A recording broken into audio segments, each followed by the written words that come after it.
All right, folks, we made it.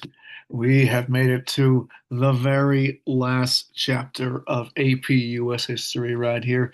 So, obviously, we're looking at 26 years that have not yet been covered in this class here. But as far as the AP is concerned, Ronald Reagan would be the very last thing you might get a DBQ about here. Anything from this era is going to be pretty marginal here. It might cover like a LEQ, maybe a SAQ, and maybe one or two MCQs here. But we're going to take a look at what happens after the Ronald Reagan years here, kind of how the political landscape has shifted under him, and really see what leads to the economic woes that are going to lead to like on the end of the Cold War, but also the pre 9/11 America. This kind of gap that a lot of people don't really acknowledge quite as much right there. All right, so let's go ahead and take a look.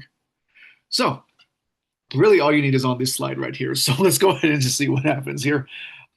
First off, the successor to Ronald Reagan right here, his former vice president there, George H.W. Bush, former director of the CIA. So naturally, he runs as this foreign policy expert here.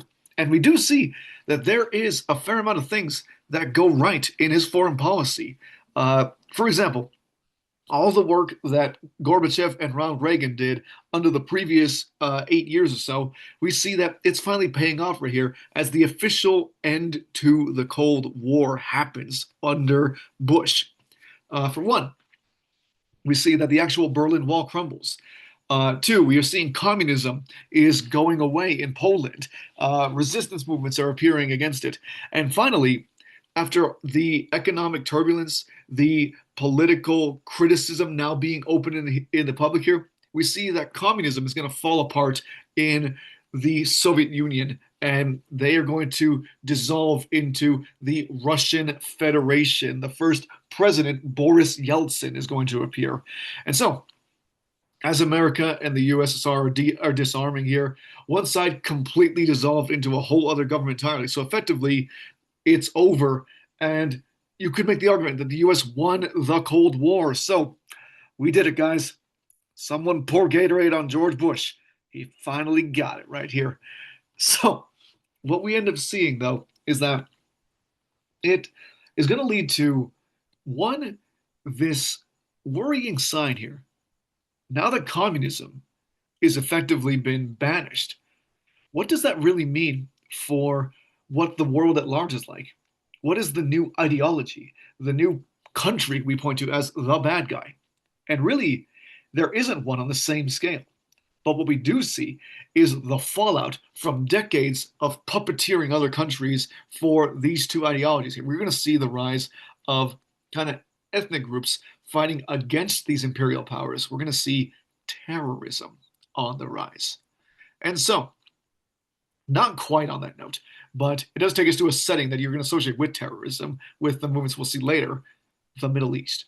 We saw that Iran is now an enemy of ours because of the Iranian hostage crisis, but under Carter, we started propping up Iraq, the butcher of Baghdad, Saddam Hussein. And so we see he's a horrible guy, uses horrible chemical weapons, but he's not communist and he hates Iran. So what we end up seeing is over the years, though, Saddam will grow bold and start to try and conquer other areas in the region for, traditional different religious or ethnic tensions in the area here. We will see that he's going to invade Kuwait. And in a win for George Bush, he's going to convince 42 countries in the UN to band together and repel Saddam here. It's an operation called Desert Storm, which will lead to the Gulf War, and it's an objective win using all these new technologies here that we whipped up during that arms race last chapter. Um, it's going to end up leading to sanctions on Iraq, though, and really, although that doesn't end up getting Saddam forced out of power, what it does do is it does kind of radicalize a lot of local militias, including a group called the Mujahideen, and they're going to see us as the number one big bad guy in the area right here. Side note, one of those groups here, they were part of the Soviet invasion of Afghanistan, and the Mujahideen, A notable person to associate with them is Osama bin Laden, who will later go on to form Al Qaeda, the group involved with 9/11. Meanwhile, domestically, what are we seeing here? Really, Bush had a lot of wins in foreign policy, but that's not going to quite cut it here because domestically, a lot doesn't go right. Now, Bush is going to campaign on the idea of being Ronald Reagan Part 2. Let's just keep doing Reaganomics here. Read my lips. No new taxes. And that's what he says until the economy stagnates and we have no choice but to raise taxes to actually involve and to balance everything out.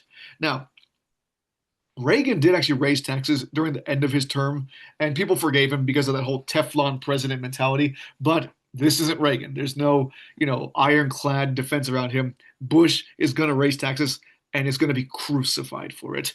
They are going to call him every name under the sun here, a traitor, a liar, an un-American scoundrel. And at the same time, we do see more systemic issues like police brutality have only gotten more notable here. There's going to be a notable series of race riots called the Rodney King protests that are because a man named Rodney King is going to be videotaped being the victim of police brutality for drunk driving. So LA is going to be involved in a horrific series of riots here that'll kind of result in major parts of the city burning down. So under Bush's watch, the economy is getting worse. Major cities are succumbing to this disorder, and he lied to you. So, what that ends up leading to is a challenger here, the young man, William Jefferson Clinton here, Bill Clinton. Now, he's going to end up winning here partly because of the fact that a billionaire tech bro named Ross Perot is going to get 20% of the popular vote despite being a third party candidate. But Clinton is going to end up winning here. What does he do? Well, there's a fear that if the Democrats don't respond to the fact that America is much more conservative now because of Reagan, that they'll lose ground. So, Clinton is going to triangulate. He's going to do some liberal stuff and some conservative stuff. Now, what we see is that early on, he's pretty woke. We see that he is, thanks to Hillary Clinton, he's going to put another Supreme Court another woman on the Supreme Court here. So there's Sandra Day O'Connor under Reagan and Ruth Bader Ginsburg now. So two women on the Supreme Court. We're going to do background checks. We're going to give maternity leave, workers' rights, stuff like that. But they push for universal health care. And that is a step too far. Conservatives are going to raise hell about that. And the result is a new young politician. I say young because he's got like grayish white hair at this point, named Newt Gingrich is going to appear and run on something called the Contract with America. If you vote for me and other conservatives, we will do conservative things when we take power. So effectively, it's kind of like a moral majority 2.0, or if you will, kind of like a baby precursor to Project 2025. So we see that it works. The Republicans retake the midterm 2 years, retake the House during the midterm, 2 years into Clinton's presidency. And so this is where he has to triangulate. We see that these conservatives are going to pass a lot of things intended to, one, balance the budget, but two, to protect conservative cultural values. So they're going to do more to reduce the federal welfare state, make it hard to get on welfare. They're going to be tough on crime, so more cops and police and murder, and not murders, but arrests and incarcerations. We see that they're going to kind of enshrine some of these cultural, these dear God, some of these cultural conservative values into the law of the land here, involving something called DOMA, the Defense of Marriage Act. Federally, marriage is now between a man and a woman. If you're gay, you can't get married because that is unapproving of a Christian lifestyle right there, to embrace this unnatural way of living. So we see that despite these cultural conservative values here and this shrinking of the welfare state, the fact that they have not yet cut taxes does mean that because we're spending less and taking in income here, the federal budget is actually going to experience a surplus for the first time since before LBJ. So the economic win right here is going to be a big part of the Clinton area. Like a lot of people feel the economy was strong under Clinton here for pretty much the rest of the 1990s. And on that note, it's partly because of the fact that there's this whole new layer to the economy here with the internet. There is a whole new digital frontier and therefore a whole new industry to make money on. So Clinton is going to get out of the way. He's going to continue laissez faire supply side economics and just deregulate the telecommunications companies, the phone companies that provide internet. So it's allowed to thrive and prosper and one day monopolize. But that's a problem for some future president who isn't Bill Clinton. Uh, we see foreign policy wise, he gets involved with things like the North American Free Trade Agreement here. Let's be trade buddies with Mexico and Canada, get rid of trade barriers. It's a win. We see that if he gets involved with things like the Oslo Accords, it's kind of like Camp David Part 2. We are going to help Israel and Palestine diplomatically recognize each other to encourage some level of peace talks here. And yeah, it's seen as a win for Bill Clinton here. Overall, even despite the scandal, the salacious scandal involving Monica Lewinsky and the proposed impeachment, it's going to not really affect his popularity. He's kind of seen as like JFK Part 2 in terms of the Democratic poster child, but also as this like kind of suave, smooth talker. And so we see that he's regarded kind of favorably because of a lot of these things. However, his 2 years are up. And that leads us to the final term of AP US history here, the election of 2000. What happens? Well, we see George W. Bush, George H.W. Bush's son, is the Republican candidate. After a messy election involving John McCain, Bush is going to campaign on this idea of compassionate conservatism. Let's do Reaganomics, but let's also create opportunities for disadvantaged people to prove their value here. So, cultural conservatism, but with a twist. Meanwhile, Clinton's vice president, Al Gore, is the Democrat. So, the question on Americans' minds is do we return to the Reagan days, which were regarded well, or do we keep the Clinton days going, which are also regarded well? So, it's not a clear answer. This is a tough decision right here. And as a result, the results are very close. It is the fourth closest election in U.S. history. And what we end up seeing is it's so close that on the day of the election, like on the night of the election, the winner is unclear. We don't know who won. And partly it's because there are reports coming out of Florida that the results are a little iffy right now. They had this kind of paper hole punch system that you had to punch a hole onto, and then it would go into a tabulator computer device. But if you didn't punch it all the way down, there could be this little bit hanging loose here called hanging chads. And that might end up getting kind of like bumped by the computer here to make it look like that person didn't vote at all instead of actually voting one way. So there are enough allegations coming out of Florida here that the results of Florida are in question. Right now, it's saying that Bush won. But because of this, Gore is going to request a hand recount here to ensure that this result is valid or not.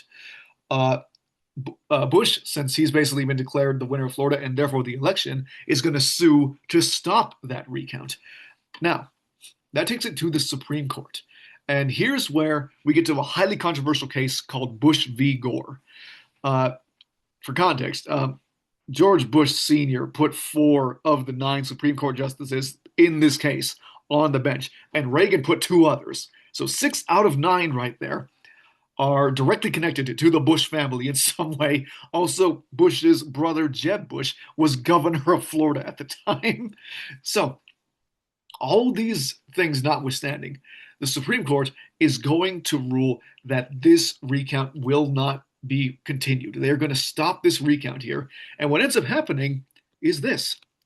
We see that because that result is possibly fraudulently allowed to stand, the result is, as you see here, Gore, if you look at that second little circle right there, Gore wins the popular vote. He gets almost 500,000 votes more than Bush. But because of the Electoral College here, that win for Florida, which again, Bush might not have won Florida. There is evidence that he might not have won. regardless, because the Supreme Court says the original results are going to stand, this is going to award the state of Florida to George W. Bush, and therefore the whole election. You need 270 votes in the Electoral College to become president. George Bush gets 271. And really, that's kind of where we stopped last time. You could go on and on here about how the what ifs are going to ensue. You could think about all the different things that might have been happening under Gore involving, I don't know, the environment or economics or foreign policy, especially because of 9/11 and what would have happened after that here. Again, I have a whole rant about 9/11. If you want to see that, just come find me sometime in the classroom. I'll be happy to give it to you.